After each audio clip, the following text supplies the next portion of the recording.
we're going to be watching Minslif's video on Luna 4. It is called The Insane Plot Twists of Luna 4, Lore Analysis and Theories of Act 7. I'm pretty sure she's meant to say Act 7 and 8, because obviously for Luna 4. But yeah, I'm very excited to watch this. Obviously, Luna 4 was fucking amazing with the Totoro boss fight, learning about the freaking moon. Going onto the moon is flipping ridiculous. It was actually crazy. Should I watch this one? I'm not sure if I should. Maybe I will. I'll put in my watch later. But yeah, let's get into it. I do want to say though, I kind of find it funny how in the actual cutscenes they are still sitting sideways on the Dodecos. But anyway, let's go. There's a character in Genshin Impact that you should really care about, even if you don't Oh, like him. Dotorle? His name is Oh, Zandig. Zandik. From the beginning, I was like, oh, who's she talking about? I was like, even if you don't like him, never fit in this world. Records say he was born decades after the Cataclysm, and for reasons we still don't fully know, he was chased out of his hometown with pitchforks and clubs. Just another outcast in a world. Probably because he was coming up with some crazy, like, freaking theories or something that, or like, probably saying, like, he disregarded the gods or something. Like, you know, he didn't believe in, like, in the gods or something, and they probably got pissed off at him. I don't know. Because I feel like people into that worship the gods and stuff, so I don't know. Maybe. I don't know. It'd be interesting to learn more about his past. Hopefully, because he's not dead, right? So hopefully, maybe when he comes back, we get to learn a lot about his past and everything. I'm really expecting that. When he comes back, hopefully, we're hopefully going to go deep into his past. Kind of like what we did with Maria, right? Go deep into his past, learn about, like, what happened and going through his like journey in academia. Oh, that'd be so good. Full of them. Except most outcasts in Genshin eventually find a place to belong. Yeah, so Dotoro's gonna be a goody two shoes. Bro, if they do that to him, oh god. Oh, Jesus Christ. They learn to belong. Terrible. They find a family. Zandik didn't. He didn't want to anyways. He made it into Sumeru Academia, and during He just doesn't seem like a character that would ever be redeemed. He's like, you could try to redeem him as much as you like, he will never be redeemed. Studies, he became obsessed with Conrian technology. Right? On one expedition, he was paired with a classmate named Sore. She wrote that he was rigid and that their research styles clashed so badly they barely had anything to talk about. Then, something shifted. They started discussing local plants and animals. She called it a great time. Her note ends with something kind of cute. They were gonna go on a picnic together later that night. Talking about that. I thought this was on the screen. I thought she was talking about this. I'm like, wait, this was a girl? I was confused. I was like, oh wait, that was during the whole experiment thing where, yeah, him and that girl went out somewhere and then she disappeared, right? Or were her remains found? I don't know, but yeah, I'm pretty sure we all know that he killed her or experimented on her or something, right? Yeah, that's what she's talking about. Something kind of cute. They were gonna go on a picnic together later that night. A date, you might say. A date that would unfortunately be the beginning of a murder, not so mystery. Yeah, for us, the Ragged yeah. Assistance record states that... Oh no, I think they found out, right? That's why they kicked him out. Zandik had acted without authorization for the third time. It also reports that Sore was gravely injured, supposedly mauled by Rishbalin tigers. Jeez. At that point in time, Zandik had come to the conclusion that humans were nothing more than machines of a certain level of complexity. And if you're just a machine, then the obvious next step is modification. Enhanced humans. The academia started watching... He's Elon Musk. Sorry, I just thought of Neuralink. Sorry. Him more closely. His interest in Elazar was investigated. Records vanished. Then suddenly there was an Elazar outbreak. Investigators got suspicious. They dug out Sore's remains. Despite the lacerations and hemorrhaging, the actual fatal injury was a fractured hyoid bone, which doesn't typically happen from tigers. Sorry. What is that?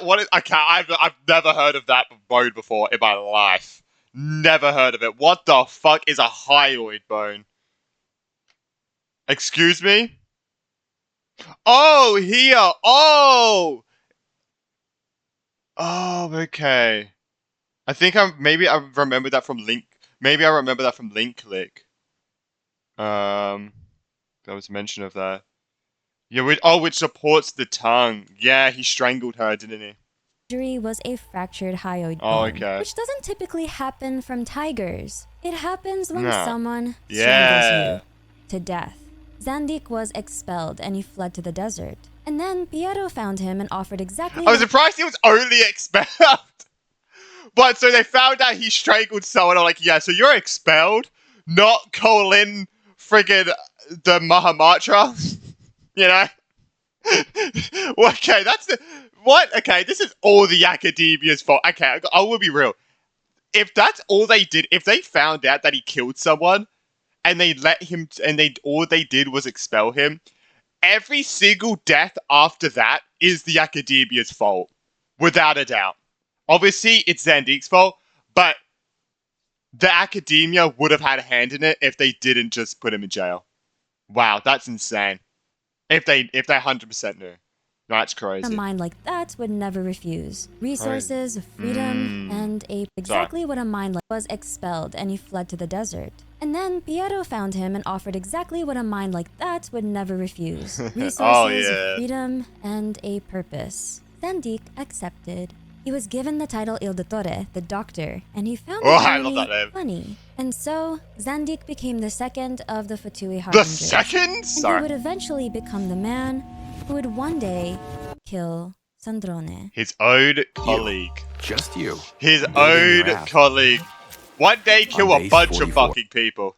In today's video, we'll go over the lore and I guess because, yeah, talking about Luna 4 makes sense to go over Sandrone, yeah. But, I mean, we all know Sandrone is coming back, right?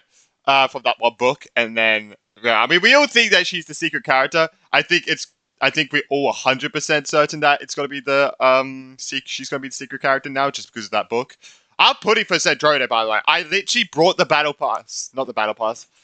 The monthly pass. I'm probably going to keep buying it just for the sake of putting for Varka, Nicole, and Sandrone. And there's another character that I want as well. The one that there was one that had like the thing beside her, like a squid thing beside her. I want her. I don't know why. It reminds me of Onyx from Eversoul, but anyway. Revealed in Acts 7 and 8 of the Luna 4 Archon quests. We're going to make sense of Columbina's rise as the Trilune Moon Goddess, talk about that terrifying glitch at the end of the quest, the strange saving icon that appears mid-quest, whether Dottore and Sandrone are really dead, what happened to Rayber and Thalindis, and the one theory about the heavenly principles that genuinely... Well, I did watch Bright Alliance and Midzov's talk, by the way. Obviously, I watched that one. Destroys the way we've been interpreting one theory. But the thing is, yeah, with the saving thing, they'll come up with a theory that all of this was just an experiment and he was just saving the experiment. Like, it was like save points for him, like save points for this false reality. That's I think that's what they were talking about with it. Theory about the heavenly principles that genuinely destroys the way we've been interpreting Teyvat's lore this entire time. So. Today's video is sponsored by Cookie Run Kingdom. Oh my god! Bro, I'll be honest, the only reason I know about this game is because of fucking Tectone. That's the only reason I know about it and the song. Bro, if you guys know this, like, the freaking, like, 8-line song that he made for it, comment down below if you know it. I actually have the clip saved because it's so funny. Oh, it's so good. Like, he sings it to the theme song. It's so dumb. Where you build your own kingdom, I love it. Team up with Cookie Hero. Alright, we'll skip it, but Cookie Run Kingdom. Prelude to the Apocalypse skill drop and for super epic.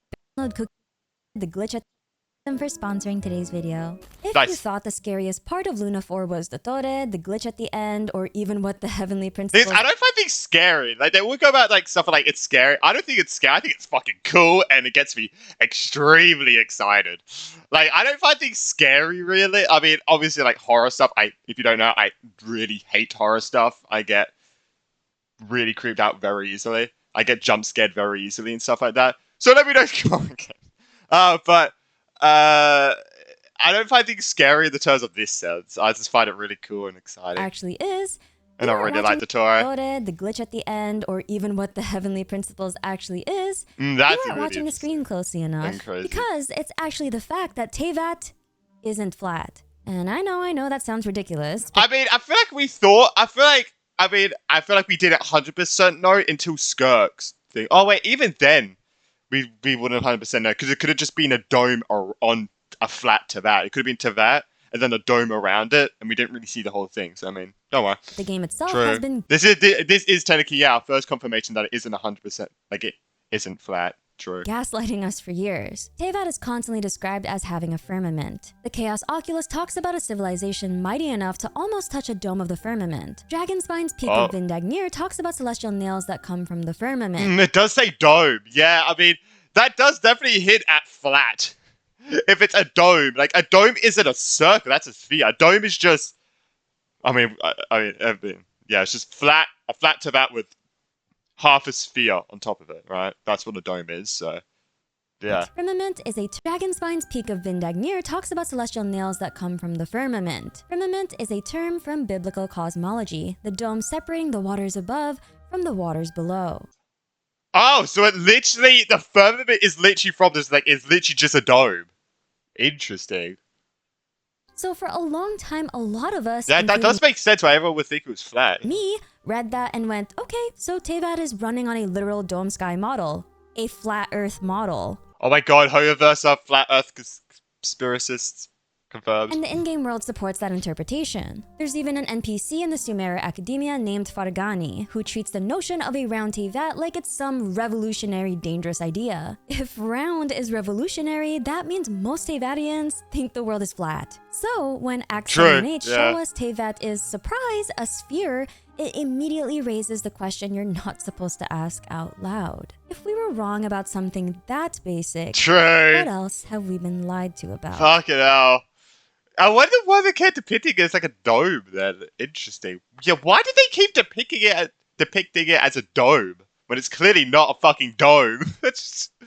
And where is the firmament? Like, how far out is the firmament? Obviously, the moon's inside the firmament, so it's beyond the moon. Jesus Christ. The firmament is I mean, from Skirk's animated short, the firmament did not look that far away. It didn't look that far above the clouds. It looked quite close to the clouds. To me, at least. But the firmament, because obviously the firmament isn't just over Teyvat, it's behind the Traveler and Columbina. Like, it's past them. But even from the friggin' cutscene with the Torre, and then with them putting the moon through the freaking firmament, that looked real close to the world. That looked real close. So my question is, where is the firmament? Because everything depicts that it's really, really close to Teyvat. Like, to the actual planet. Like, it's really, really close. Definitely from that one cutscene. Like, the moon looked like it was, like, right there. But it's like, unless it was just like a lens trick, I don't know. Like a visual trick, I don't know. But it seems like it's really close, but it would make, if the moon's inside the firmament, it should be really far out. I don't know. And that's where the false sky comes in. If firmaments have we been lied to about? And that's where the false sky comes in. If firmament shows up in Genshin's lore, it's referring to an actual physical barrier that wraps around the planet. Something the Heavenly Principles created to separate Teyvat from the rest of outer space. A protective shell because there's something wrong with outer space. It really doesn't look like it. Skirk's animated short really made it look bad, but it doesn't look that bad. Really. But there's an alternative thought that's darker. Sure, a barrier around the planet. Even Paimon's cape makes the firmament look, beyond the firmament, look worse than it is. Can protect it. Because Paimon's cape has red on it. But there's an alternative thought that's darker. Sure, a barrier around the planet can protect it, or worse, it can harvest it. Because we're dealing with Dottore and his insane experiments, my brain immediately jumped. Yeah, I was gonna say, that reminded me of when Minsif was talking about the Dyson Sphere thing. In that talk, yeah. To the idea of a Dyson Sphere, a hypothetical... I only know about this whole thing because of Kirk Cigar. I gotta be honest. The structure built to surround a star and capture most of its energy. It's basically a thought experiment for what a spacefaring civilization might do once a single planet can't meet its power needs anymore. So here's something for you to think about for now. If the false sky operates like a Dyson Sphere, then Teyvat is being harvested. But who's collecting the power? Yeah, I mean, and what power? I mean, what power are they collecting? That's it's like thermal power from the core of Teyvat? Is it... Like, what power are they collecting it? And what are they... Yeah, who's collecting it? What are they using it for? But what is that power? I guess it's even like... elemental power? And what are they using it for? But either way, this quest among others before make one thing painfully clear. The sky we see in-game is a fake sky. The moon we've been looking at this entire time is not the real moon. It's an image, a projection. And the real scale of the system is much bigger than we originally thought. The false sky isn't just beyond the clouds. It's a massive shell. At the end of Act 8, when Nicole, Varka, and Arlecchino pull the frost moon into range, they pull it into the false sky itself. Which means when the Traveler and Columbina are on the frost moon in the end, they're still inside the false sky. Yeah, but it looks so far away, man. But like I said before, everything else that we've seen makes it look, the firmament they make it look like the firmament's real close. And I love that. I genuinely love that. The frost moon being brought within the false sky gave us one of the best cutscenes in the entire quest. That is beautiful. With the Traveler beautiful. and Columbina crossing into the moon together. But it also opens a door I don't know if we should have opened. If the moon in the sky was fake, is the sun fake too? If there are lunar authorities... There is a sun though, right? I mean, we do know there is a... like in the firmament. True. I mean, yeah, that makes sense because the sun is so far beyond the firmament that they would probably have it faked, right? Does that mean there's a... I bet the sun's probably too big in the sky. I don't know. solar authority as well? Fake too? If there are lunar authorities, does that mean there's a solar authority as well? Remember the chasm? I mean, isn't there talk about, like, Nibelung being the sun or something? I don't know. The chasm was formed by something called the Sun Chariot falling down, and the people there had to help bring it back to the heavens. Records of Jueyun describes the solar chariot as a star with a proud and agitated temper. It slumbered after falling, then reawakened during the Archon War, and unable to stand the bloodshed, it leapt back into the sky. Again, there's something to think about, but back to the frost moon. When the frost moon got pulled inside the false sky, part of me can't stop thinking, what did we just pull closer to Teyvat? What did we just potentially... What if you can create your own website by saying, this is what I want? With Wix, you can. Wake up. Because there's another thing that got pulled closer to the Traveler's spaceship. But before we get into any of that, we need to talk about Columbina, because her rise to power as the Trilune Goddess can be hard to wrap your head around, so let's break it down first. Starting with her origin story. Columbina isn't really a biological birth in the traditional sense. She just went to the past, got there, the big goddesses gave them her power, and then she like split. She put her authority on the moon, right? And then she sprinkled herself across all of Nodcry, technically thousands of years ago, which is kind of crazy to think about. I let her explain it though. It's more so isn't really a biological birth in the traditional sense per se. It's more so treated like a phenomenon. She was said to have formed inside the sanctum of Oathbearer by the coalescing of primordial water and Kuvaki, and her existence was framed as the fulfillment of a long-held prophecy about a new moon goddess. She's derived from Canon, the original Frost Moon goddess. And since the Frost Moon is the only moon left intact, the cleanest way to interpret this is that the Frost Moon's divine residue, Kuvaki, and primordial water condensed into a person, into Columbina. Her story after that is basically a loop of being loved, used, and then realizing the love was transactional. The Frost Moon Scions take her in and worship her as Kutar, Baby Loba. She joins the Fatui looking for a second home, and she spends ages being told your time to be useful hasn't come yet. Eventually, the Tsaritsa calls on her to fulfill a task, using up much of her divine power. Do we know what that task is? I don't think we do, right? I mean, obviously, the task is to make a new world, right? God, jeez. Later, she leaves the Fatui too. With the Traveler's help and the power of friendship, Columbina finally claims an identity of her own in the name Columbina Hyposelenia. She finds a family, and for the first time, she isn't alone in the world. And then, in Luna 3, she escapes into the moon's reflection to stop the Torre from harnessing the power of the three moons. But what is the moon's reflection? The moon's reflection is a prison of warp space-time built by the Dragon King Nibelung, specifically designed I was gonna say, I can't really think of it. I was like, but when she just said, I'm like, oh yeah, true. Contain a moon goddess's divinity. I don't really remember things until they said, I'm like, oh yeah, true. Built by the Dragon King Nibelung, specifically designed to contain a moon goddess's divinity. And inside it, time moves backwards from the point Columbina enters. I still think, because Columbina still doesn't 100% know what this, stuff is. She thinks it's her divinity, like it's her from the past guiding her forward. No, it's her from it's her going back to the past guiding her present self. I am pretty sure that's what she said, but she didn't outright confirm it. So I still think this might be Istaroth, maybe guiding her back in time, back through time. I think that'd be really cool because it was never 100% confirmed. It was just kind of bit of thinking about it, but I mean, it is probably very likely that it is past color, like kind of bit of go to the past, guiding her present self or her future self, technically.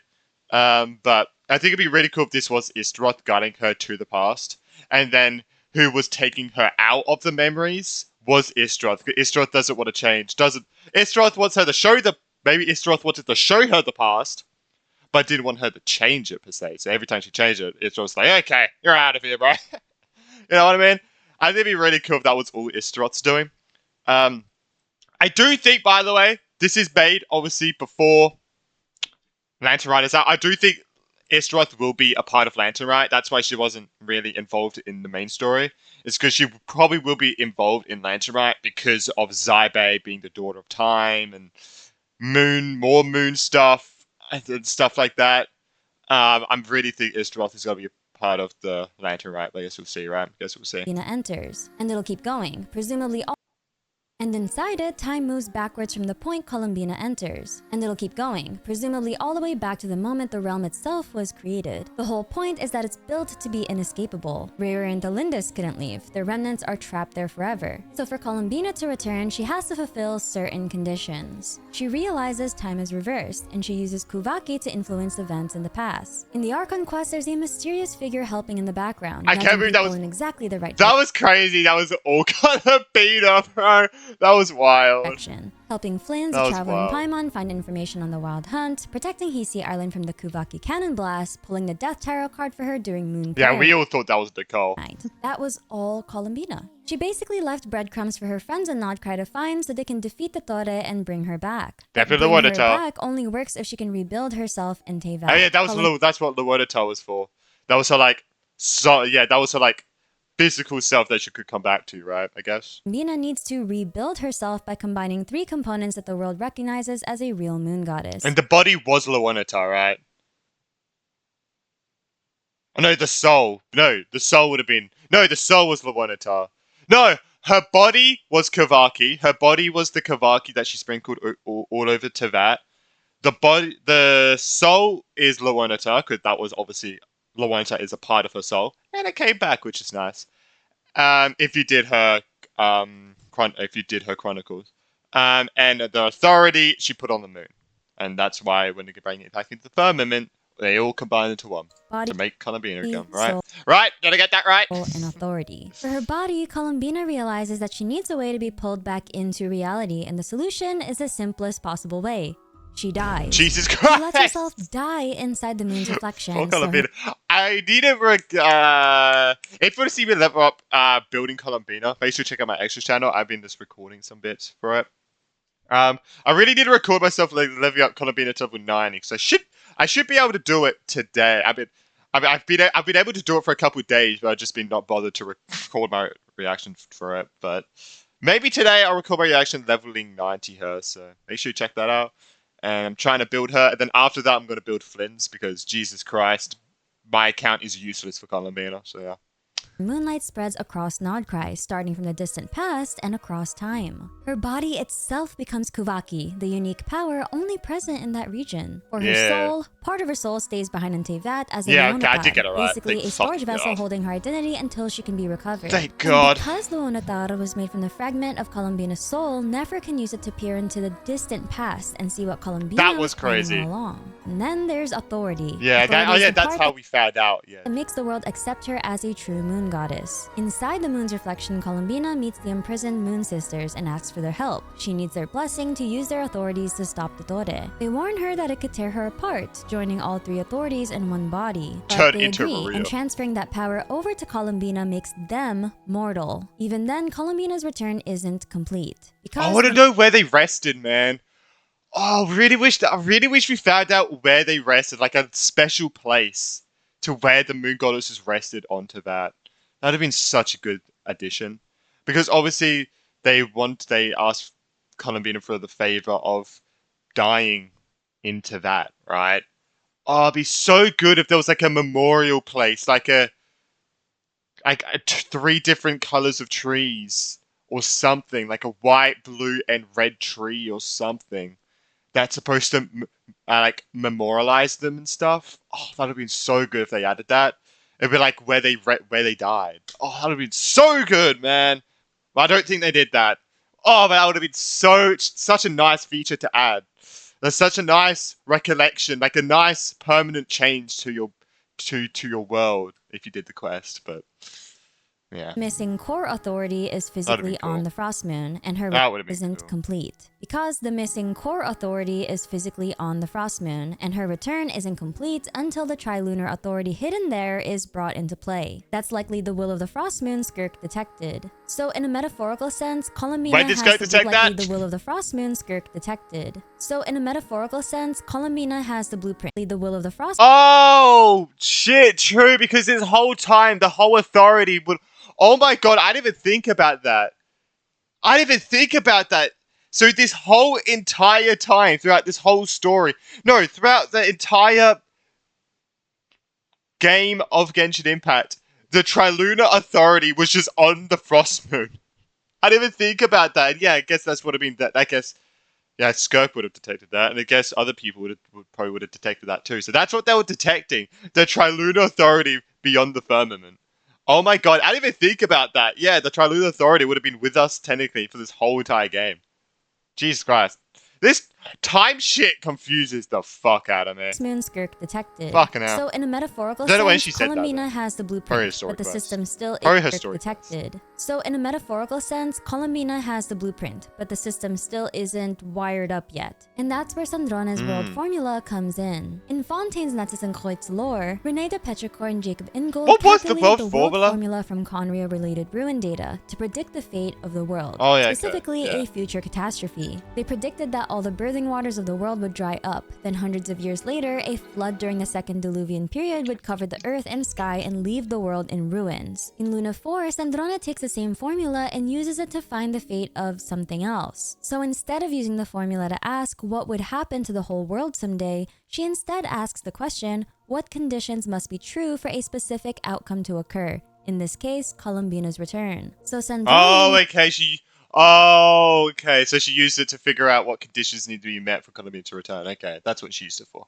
Okay, I didn't really know, but sorry, that's nice. Purposes the world formula into a rule calculation engine that can insert someone back into Teyvat, while also adhering to the rules in which Teyvat operates. And the Traveler, a Descender, becomes a required variable. By using Luonataru's connection to a variable in this world, an outsider who doesn't obey the same laws, they aim to retrieve Columbina's complete soul from inside the moon's reflection. Sandrona's formula handles about 90% of the work, which is establishing a connection to Columbina. The last 10% requires them to bring the Frost Moon down. Bring That's the authority physical act down. that forces the recombination of Columbina's body, soul, and authority to actually happen. Body scattered as Kuvaki across Nodcry. Soul stored in Luonatar. Trilunar authority on the Frost Moon. Put them together, and Columbina successfully returns. She gets remade. Columbina is now the Trilunar Columbina 2.0 goddess, carrying the full Trilunar authority. Think about this fight.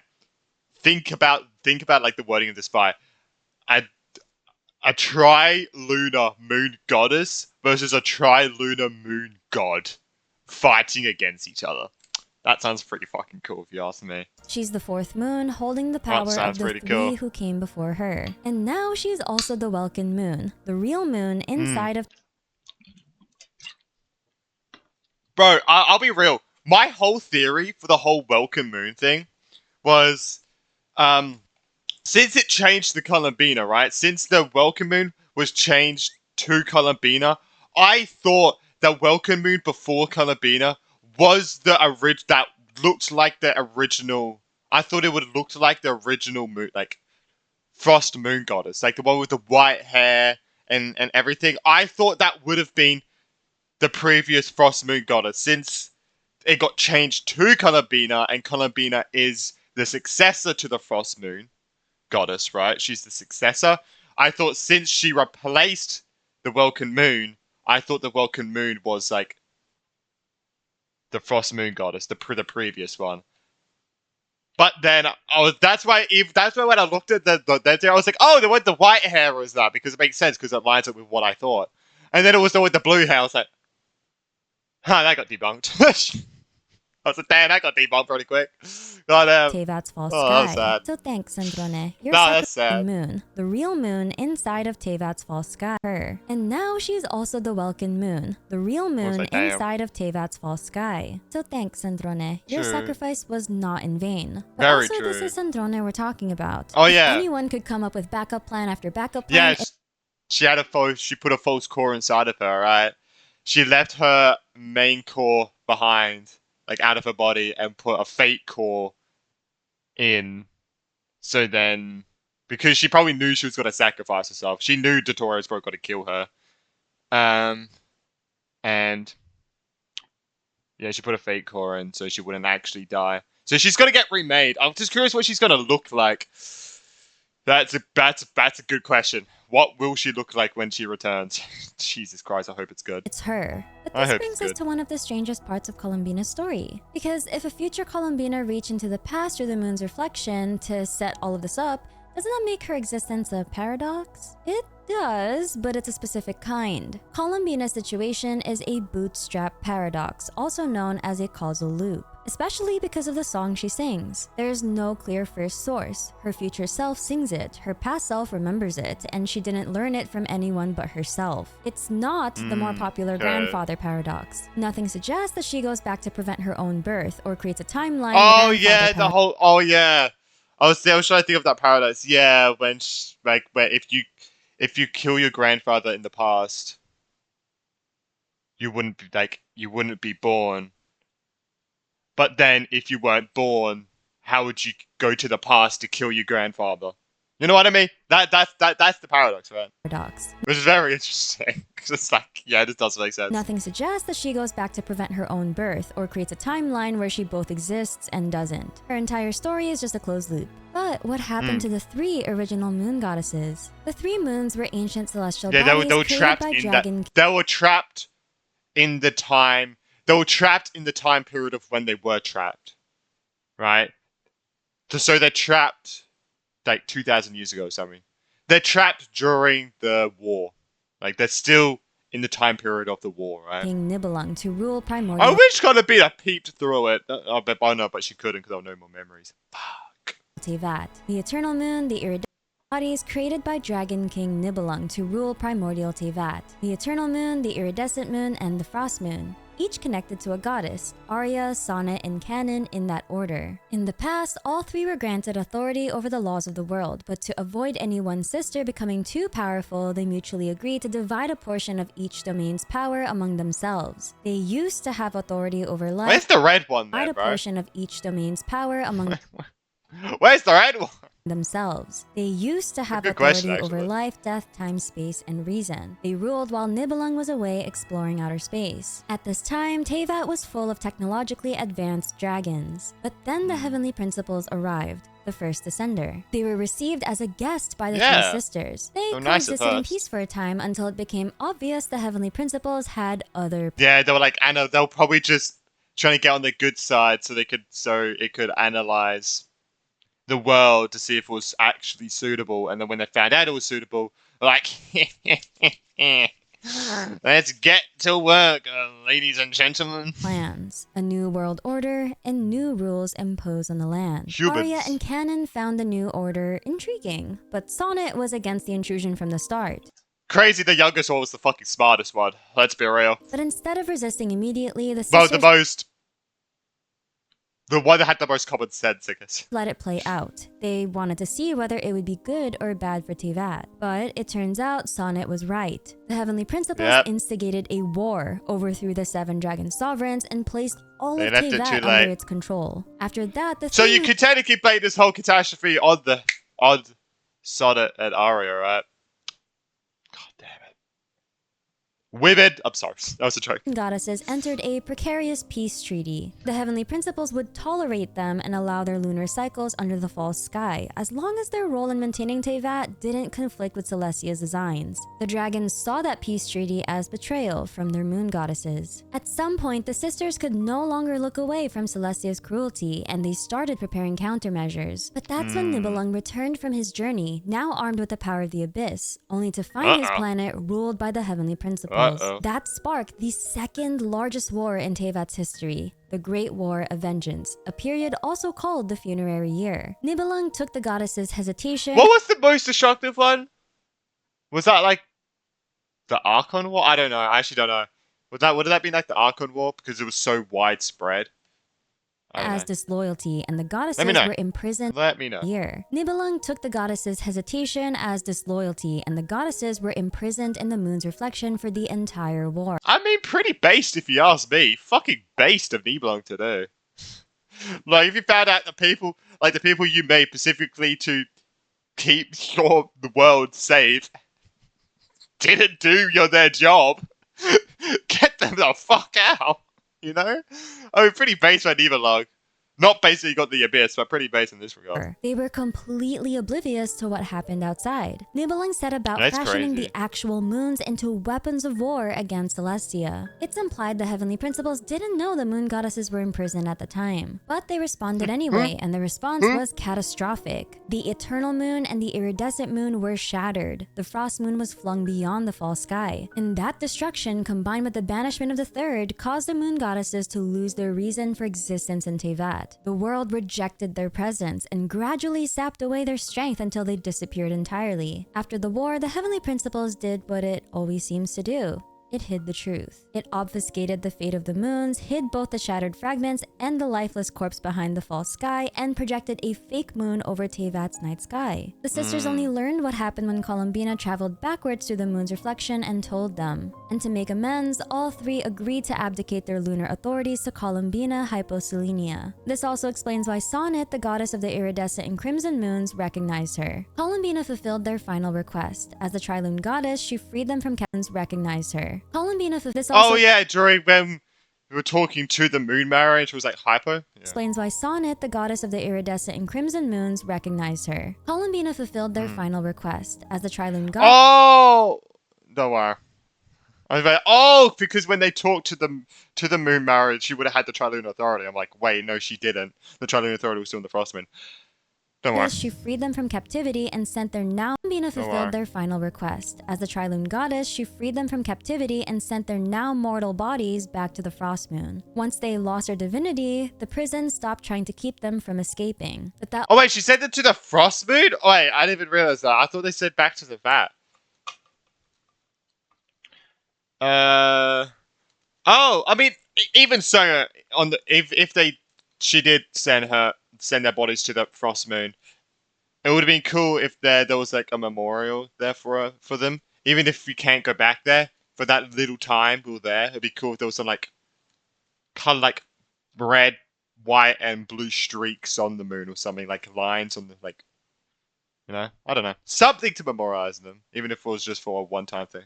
Moon. Once they lost their divinity, the prison stopped trying to keep them from escaping. But that also meant they would die soon after, because a moon goddess cannot survive without her moon. Arya and Sonnet were destined to die the moment they left the moon's reflection. And for Sonnet in particular, personally experiencing the shattered iridescent moon was excruciating. So in desperation, she fused her fading soul with the Abyss in a last-ditch attempt to prolong her lifespan, and it transformed her into the baleful Crimson Moon. Side note, but Sonnet's design reminded me of Freythyr from Luna 2. Freythyr is a descendant of the Crimson Moon dynasty. Rhaegar spared her life, and after that she met the Lindis for the last time. Before they parted, the Lindis gave a piece of the Crimson Moon to her. Unlike her sisters, Cannon survived for a time after the war, but her separation from the exiled Frostmoon and the loneliness of living without her sisters drained her strength until she eventually died. But there's one more detail about the moon goddesses that keeps bothering me.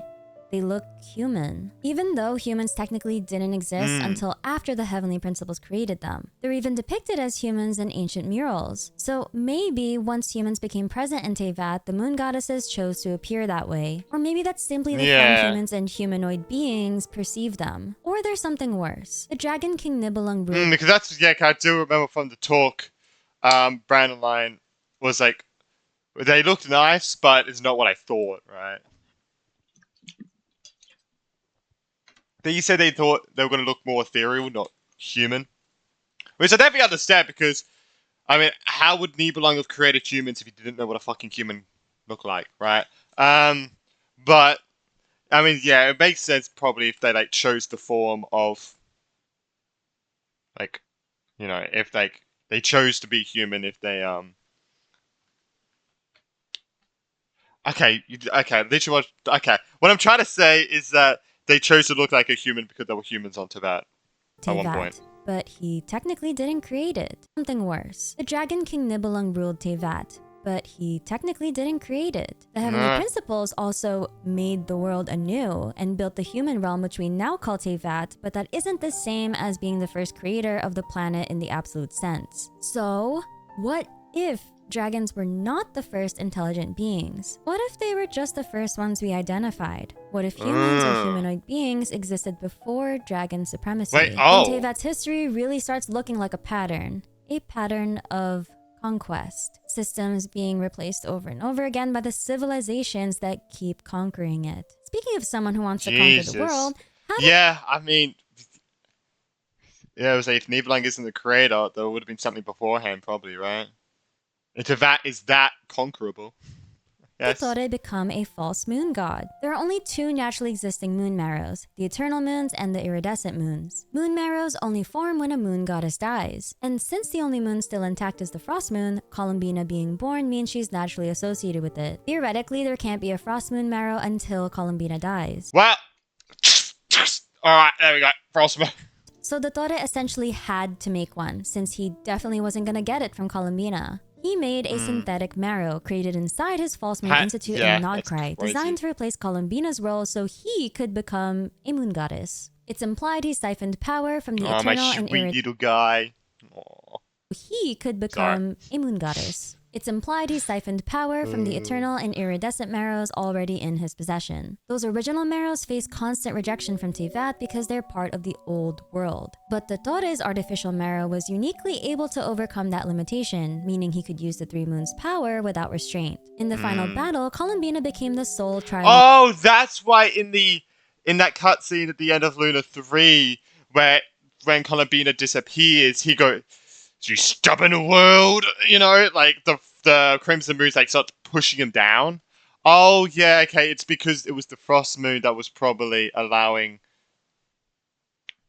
Yeah, it would have been the Frost Moon allowing him to not be the power to not be rejected, I guess. Interesting. Got it. The Three Moons' power without restraint. In the final battle, Columbina became the sole Tri-Lune goddess by being willfully granted all three lunar authorities from her sisters. So when she descends alongside the Frost Moon, the Tore's substitute can't win. Desperate, he tries to reseal the Fall Sky to cut off the moon's ascent, but Arlequina, Varka, and Nicole force the Frost Moon through the Fall Sky anyway. They overpowered the Tore, and in the end, he's killed. Yeah, but here's the problem.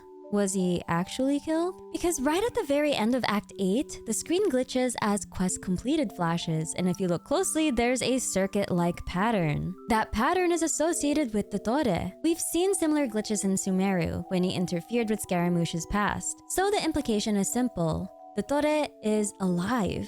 But how? Different the answer segments. Could be his segments. The Tore created puppet-like copies of himself that preserve different versions of him across time. Nahida if you know anything about the Tore, I mean, it makes sense. Destroy his segments in exchange for the Electronosis. But do you seriously trust the Tore to be honest about that? And even if he did destroy the ones that it was like, even because obviously we all know that Nahida looked into his mind to find out if he was telling the truth. But even so, bro, what we saw him do in fucking Hyperborea, bro could do anything, I feel like. Like, bro manipulated the past to get the information he wanted. Like, obviously he could, like, manipulate his memories or manipulate a memory of a segment. Like, he was probably looking through that segment and probably manipulated the memories of that segment so that... Because Nahida probably thought that was the real Dottore, right? Or maybe not, actually. I don't know. Did Nahida think that was the real Dottore? I don't know. If Nahida thought that was the real Dottore, even though it wasn't, like, Dottore, the real Dottore could have just altered that fake Dottore's memories so it looked like it did destroy the puppets, even though it didn't, right? Existed, he only trusted Dottore to be honest about that, and even if he did destroy the ones that already existed, he only promised to destroy them. That doesn't mean he can't make more after the fact. The Dottore we've been dealing with is likely He did say they're annoying to me.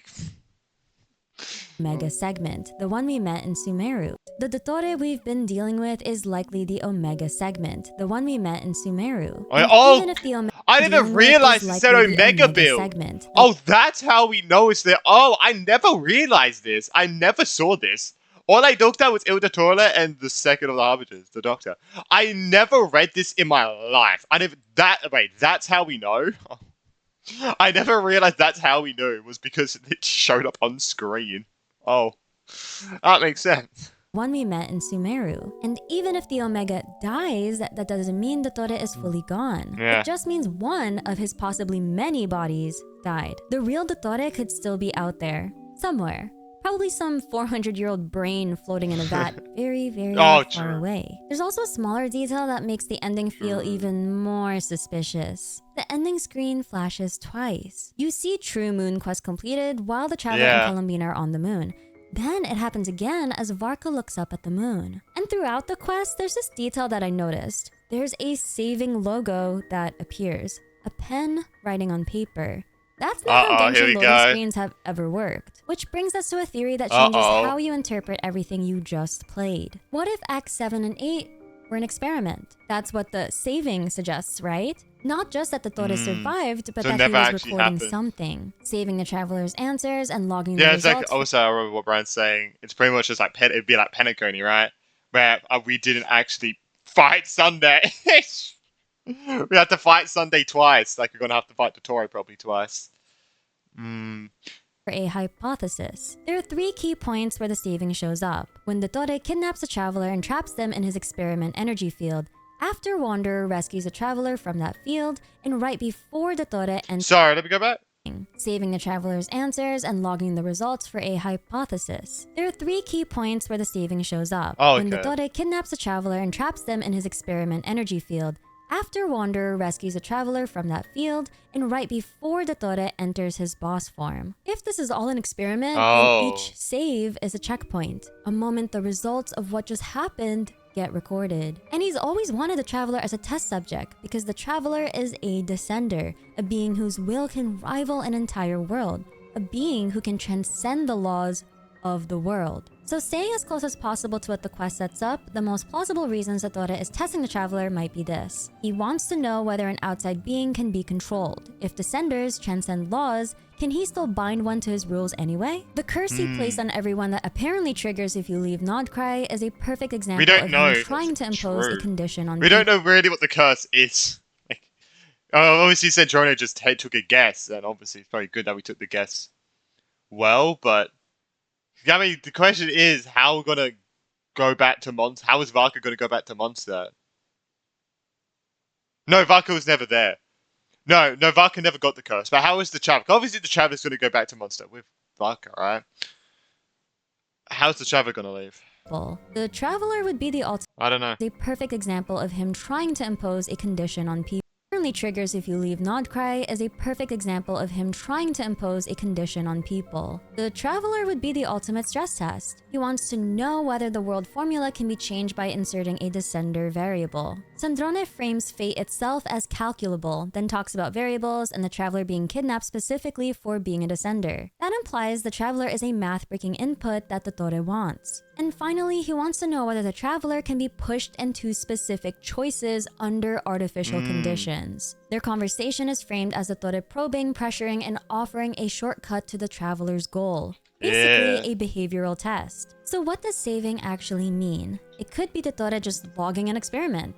Or it could be worse. It could be a hint that you're still inside an authored recorded layer of reality, meaning that even after the battle, you're still inside the Torres experiment. And yes, that second assumption is crazy. It would be wild if this turned into a Penacony situation where after the big finale, Black Swan just tells you, by the way, you died. This was all an illusion. And the experiments definitely don't stop there. There's a scene where the Torres' work involves people turning into animals. Or more specifically, their minds are inside animal bodies, while their human bodies lie dead right next to them. Albedo immediately identifies it as mind transfer. The Torre is transferring human minds into animal bodies, and the result is unstable. The victims may have lost their sense of self. So at minimum, the Torre is testing whether consciousness can be separated from a human body.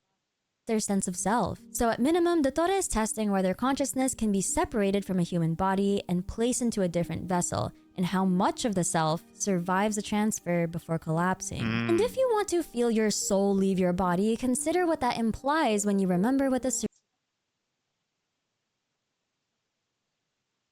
And if you want to feel your soul leave your body, consider what that implies when you remember what the Tsaritsa is doing. She's collecting Gnosis. The Gnosis were created from the body of the third descender. Child might share the same name, Ajax, as a third descender, whose name might also be Satalainen. So the possibility... Of course he could have a fucking another name. Who would have guessed? Jesus that the Torres experiments could be used to transfer the consciousness of a reformed third descender from the Gnosis into Child's body as a vessel is pretty possible. Tui, we need to talk about Sandrone. Is she still alive? Could she come back? After you finish the quest, you can go back to your room on By the way, if you want to check my reaction to this whole book, I read everything. I read every single word, so I didn't skip through it to the end. I read everything. If you want to check out my reaction to that, because I did read all of it. I think it's on my main channel, right? Maybe, is it? I don't remember what channel I put it on.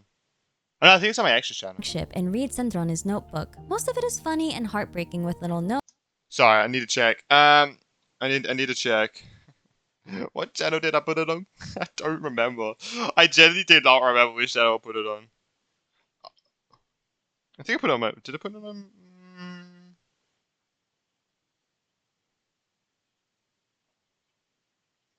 Oh, no, I put it on my main channel. I put it on my main channel. Yeah, okay. It's on my main channel.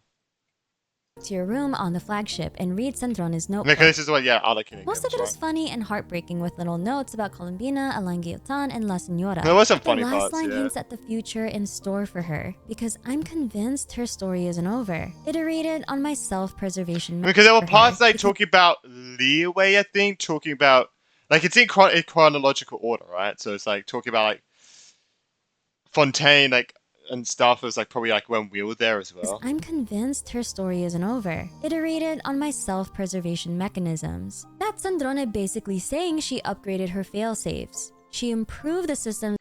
Yeah, she upgraded Polonia's safe and retrieval function, implemented a new self-preservation to Polonia, so Polonia is safe. Installed a false core and a data destruction function.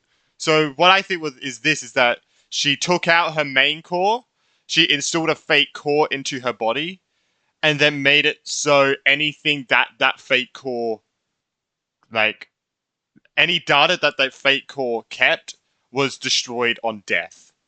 I guess you could say, right? So that's probably that is, and then I guess the self-preservation was maybe because like taking a core out of the robot is a good gateway to it probably being self-destructed, right? Like losing of its data and stuff. I think that's what they were talking about with Scaramouche. I think, right?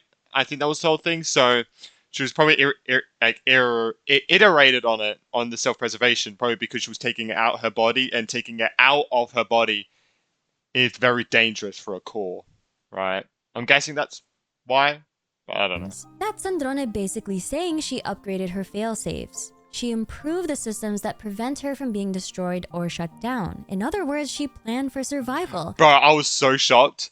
Bro, this scene has shocked the fuck out of me. Because I was like, it's gonna be fine. Colombina's gonna come out and save her. It's fine. This is Genshin Impact we're playing. This is a modern gacha game we're playing. They're gonna be saved. She's gotta be saved. Like, even though like it wasn't like showing that she was going to be playable. She's got to be saved It's gonna be good. Columbina's gonna come down and save her. And then it was like, and then the oil came out of her mouth. I was like, oh, fine, okay, damn. Yeah. Systems that prevent her from being destroyed or shut down. In other words, she planned for survival, to come back if somehow she was killed. Where's the stab wound, by the way? I'm just saying, there was no stab wound. What? Yeah, I mean that is true. Where the fuck is the stab wound? Survival, to come back if she got stabbed. Unless she was stabbed. Oh no, she was stabbed down here, right? She just Oh, I see. So he stabbed her down like in her stomach area, and then he blasted her like chest with a bunch of energy to destroy the core, I guess, right? Somehow she... Because that's the core sparking.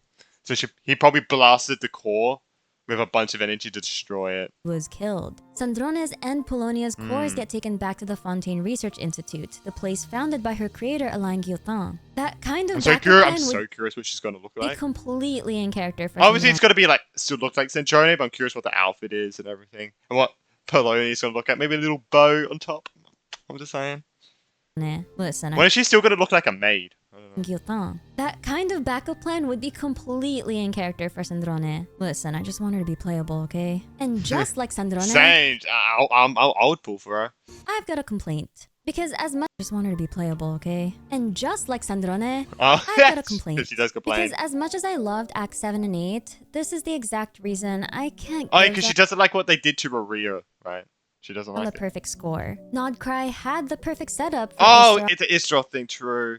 Yeah. To be involved. Her presence would explain so many of the time-related shenanigans so cleanly. The moon's authorities... I think she was involved. ...power over life, death, time, space... I think she was personally involved with guiding Columbina back through the past, because it wasn't 100% confirmed what it was. Just Columbina thinks that it's her past self guiding her. She just thinks it is. I just realized the eyes are here. What the fuck? Why are the eyes there? That's just weird. What the fuck? I would pull for her, by the way. I would. But yeah, I mean, the shades have to be a part, like, of Nodcry. If they had a whole fucking trailer before Nodcry dedicated to the shades. I'm surprised we didn't see Piero, man. I'm very surprised. Oh, man. Oh, my God. Man, just having the shades involved would be so cool, man. But, yeah, once again, one, I do think Istroth was in part of the quest in some capacity, and two, I think she'll be a part of Lanaran. Reason, but that isn't fully true anymore because there's shade include power over life, death, time, shenanigans so cleanly. The moon's authorities used to include power over life, death, time, space, and reason, but that isn't fully true anymore because the shades now have authority over those rules. The moons might still have some influence over them, but they don't control them completely. In the Hymns of the Far North, the Frost Moon Scions pray to Isra to protect the 4 imprisoned moons. I guess. North, the Frost Moon Scions pray to Isra to protect the 4 imprisoned moons. That could have meant the 3 Moon Sisters and Columbina literally trapped inside the moon's reflection. Imagine how insane it would have been if the gold pathway that leads Columbina through moments in time was actually Isra. It's probably was even a clock. Holy fuck, it is. Oh my fucking god, it's a fucking clock! Oh my god, it's so fucking true, man. That is a clock. Yeah, like, I think this still, like, going into the memories, her getting kicked out of the memories, her getting guided to the past, I think that was all Istroth. And if it would have been if the gold pathway that leads Columbina through moments in time was actually Istroth. And if after Columbina disperses her body into Kuvaki, we see a golden portal vanish, like how Asmodee listened in on the Traveler and their siblings' conversation in a space... She just wanted... I guess she just wanted her physical... Not physical self there, but, like, a physical...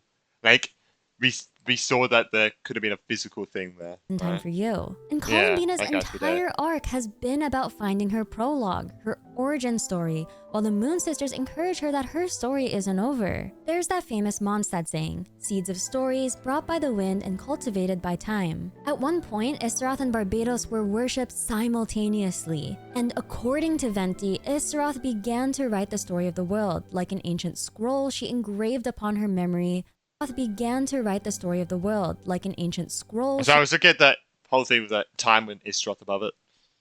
Engraved upon her memory, all people, all events, all encounters, and all farewells. So it would make sense if the goddess of time, wind, memories, and stories was involved in the process of Columbina finding her prologue and continuing her story. But I feel like I'm getting my expectations too high for Lantern Rite. I really feel like I am. I really think she's going to be a part of Lantern Rite, but I think I'm getting my hopes up too high. I feel like I'm going to be so if I'm disappointed with Lantern Rite, let me be real, this will be the reason. No other reason. I bet it's going to be beautiful, it's going to be great, the events will be great. If I'm disappointed with Lantern Rite, it's because of this. It's because my expectations are so high about Isroth being a part of it. Trust me, that's going to probably be the other reason. Oh my god. I really hope I don't hate Lantern Rite because of my expectations. Obviously, Genshin writers are much smarter than me and have probably thought all of this through. Realistically, they probably already have something bigger planned. I'm just nitpicking and being an Isroth stan. Let me be potentially cool to see controversial her, right? for just a second. I want to know if you agree with me or not. But I didn't like the way River and Thelindis' I don't know if did she make this? I mean, obviously she would have had these thoughts from the beginning. But I wonder if she made this before or after Burns. And her talk. Story ended. To be clear, I like what happened to them in the end. I wasn't sure. I wasn't sure. I was like, my thing was like, let me know what you guys think. That was all I said. I wasn't sure about it either.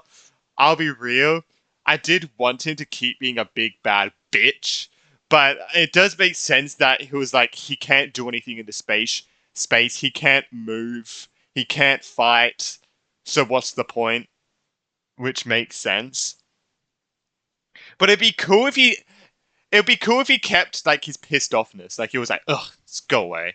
You know, like, ugh, just go. Find her.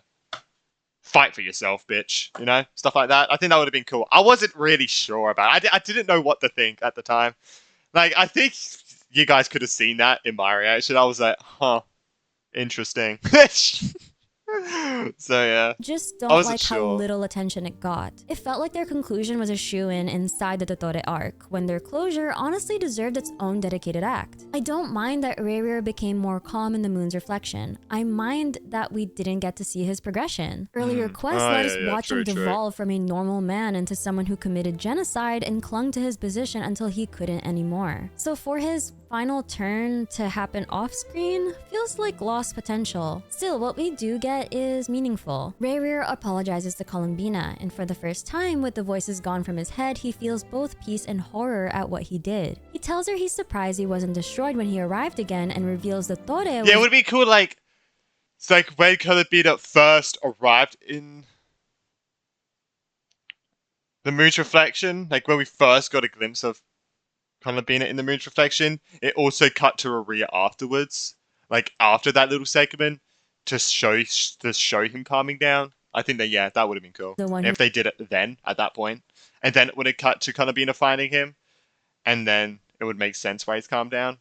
I think that would have been cool. Revived him in the first place. He offers to help clear— Yeah, Totore revived him at the perfect— Jesus Christ. Again, and reveals that Tore was the one who revived him in the first place. Saiki didn't even know who freaking revived him. He didn't even know. Oh, Totore just revived him. He didn't even know, bro. Help clear the obstacles in Columbina's path in exchange for one thing: send a message to Thelindis. Unlike Columbina, he can't move as freely in the moon's reflection. He's basically stuck in that same spot for all eternity. Which is sad, but fucking deserved, right? I said that during my reaction. Sad, but fucking deserved. Like a carrier dove, agreeing to deliver a message to Thelindis, mirroring how doves are often seen as messengers between worlds, like the dead sending peace to the living. Oh yeah, that's so cool. True. Columbina acts like a carrier dove, yeah, that's agreeing so cool. to deliver a message to Thelindis, mirroring how doves are often seen as messengers. Yeah, because she is like assimilated as like a dove. Yeah, that's actually really cool. Worlds, like the dead think about that. Peace Cool. and the living. Columbina tells him Dainsleif still considers him a friend and regrets not fully understanding what he went through. Rerir appreciates it and wishes her luck. Where the fuck is Dainsleif? Holy shit! Where did he go? Fuck! Sorry, I just want Dainsleif to part of the fucking quest. Where did he go? He just dipped! Bro, help with Rerir and dipped! I mean, I guess it was calm for a while, so I guess he just thought everything was good. It was calm for a while. This side is tragic as well. He's probably in Chesnaya at this point, that fucking blue, wait, what color is his hair? White? That white-haired, black and blue cloaked bitch dipped and went to Shazna. No, I didn't know. Fuck. Maybe he's back in Mondstadt and we're going to see him next patch. Because, I mean, obviously we're going back to... I think everyone can guess that we're going back to Mondstadt next patch. Because Vark is coming out, so it makes sense that he gets a story quest. And where's he going to be going? Probably back to Mondstadt, because obviously of the letter and everything, right? She may have realized time moves backward. It'd be so cool to see. Oh, it's gonna be so cool to see him speaking to everyone again after like 6 years or something. No, he left a couple years, so probably like 8 years.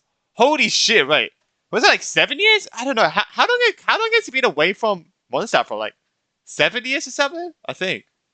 Actually, I think it is like 7 years. He's been away from Mondstadt for. Fucking hell! It'd be so cool to see his like. Oh, reaction. Oh, wait, then I was thinking of, damn, wait, how old was Klee then when he left? I was like, wait, how would he know about the whole solitary confinement and taking her place so we can get the good graces of Alice again so we can get the help token? And I was like, oh, wait, Jean was probably sending him letters saying, Klee's in solitary confinement again. But I was like, damn, why do we actually don't know how old Klee is, really? Obviously, she's a kid, but I don't know how old she is. Like, I was like, I wonder how old, like, Klee was when... Even, like, Razor. How old was Klee, Razor, and stuff when Varka left? Hopefully... Bro! The Varka cutscene? Oh my god. I am so hoping we get to see, like, the cutscene of... Like, I'm so hoping it's going to be... We get to see, like, everything before he left for the Expedition to Nod Cry, and we get to see, like, an even younger Klee, even younger Razor and stuff, and him, like, teaching Razor how to use a claymore and stuff. If we get to see that in cutscene form, and get to see him, like, holding Klee or something, that'd be so good, bro.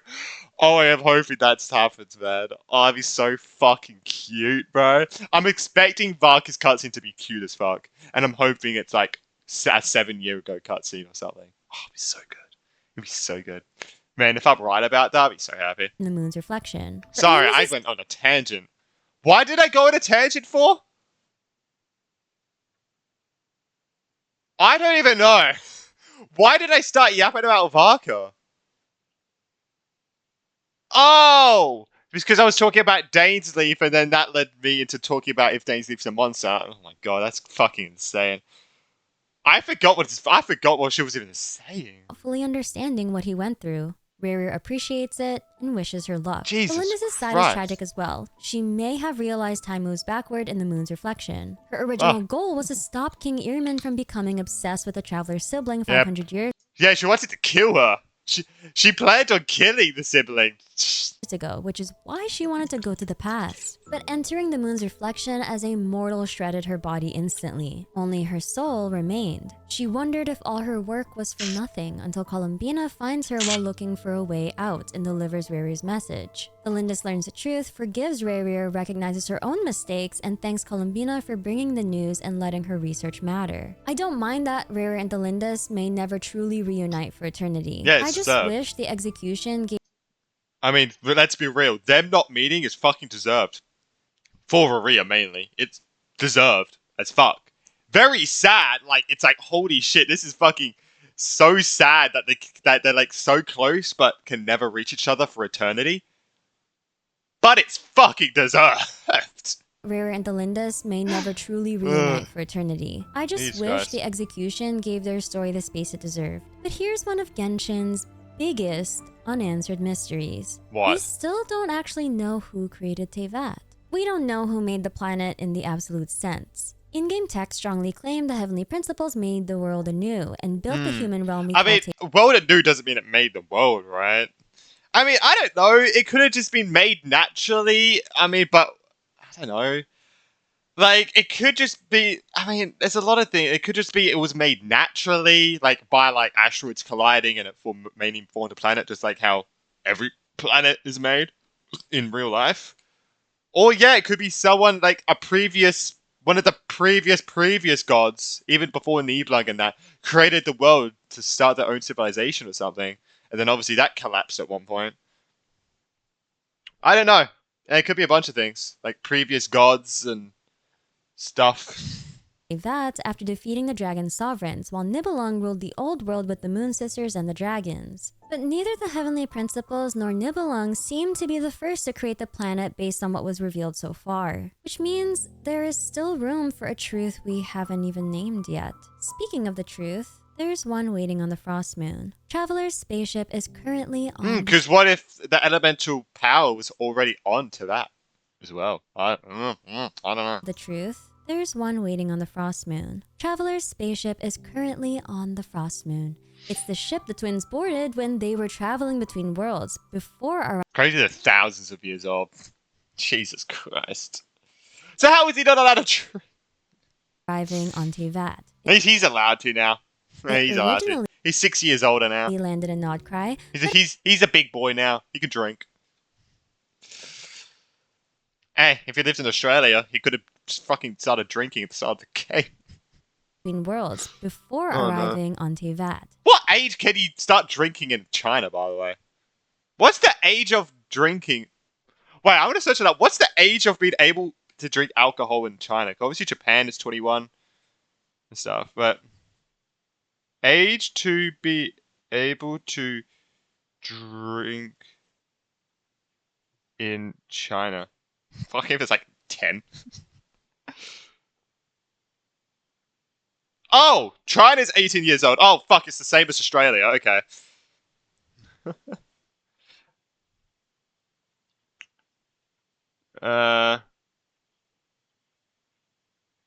Okay, someone's talking about how what. Okay, someone's just self-reporting. Someone's talking about how well is illegal drinking age enforced in China, and they're saying they're 17 years old. That's not going to go well. Oh, apparently the enforcement is lax. Interesting. But it does say 18. So it's the same as Australia. Okay. Ship the twins boarded when they were traveling between worlds before... I'm getting distracted so much. I am so sorry. The last, quarter of this, I have been distracted. Moon.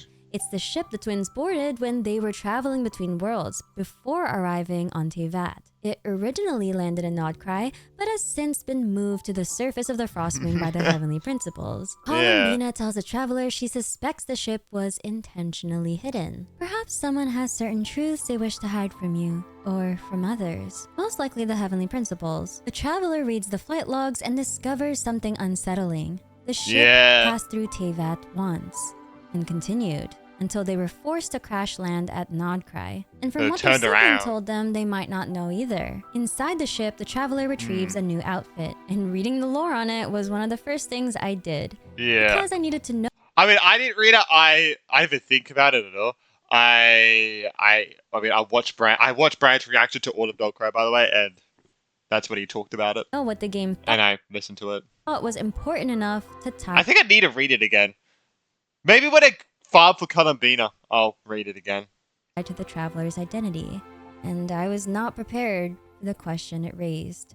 The AI that piloted the traveler and their sibling spaceship is the Heavenly Principles. The Heavenly Principles is an AI. Wait, was it 100? I thought it was never 100%. I thought it wasn't 100% confirmed, it's just what people are thinking. Was it? I thought it was 100% confirmed. It was just what it seemed like. Wait, is it 100% confirmed that the Heavenly Principles is an AI? I thought it was just people thinking that, and I was going along with it because it'd be cool. Wait, and yeah, I need to read this again, and I probably will read it again today.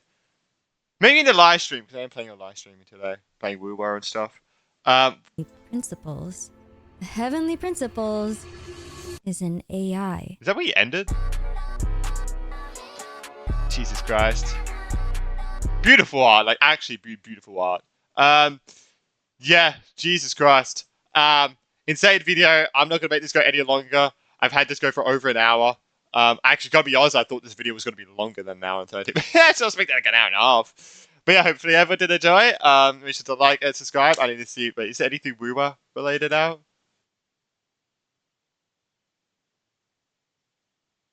Oh no, I do want to watch this. Oh no, I mean, I was expecting like iMyths or A-Myths freaking trailer to be out today. I guess it's not. But yeah, I guess I'll see everyone in the next one. I'm not going to talk about it really that much longer because I've said everything. Yeah. Peace.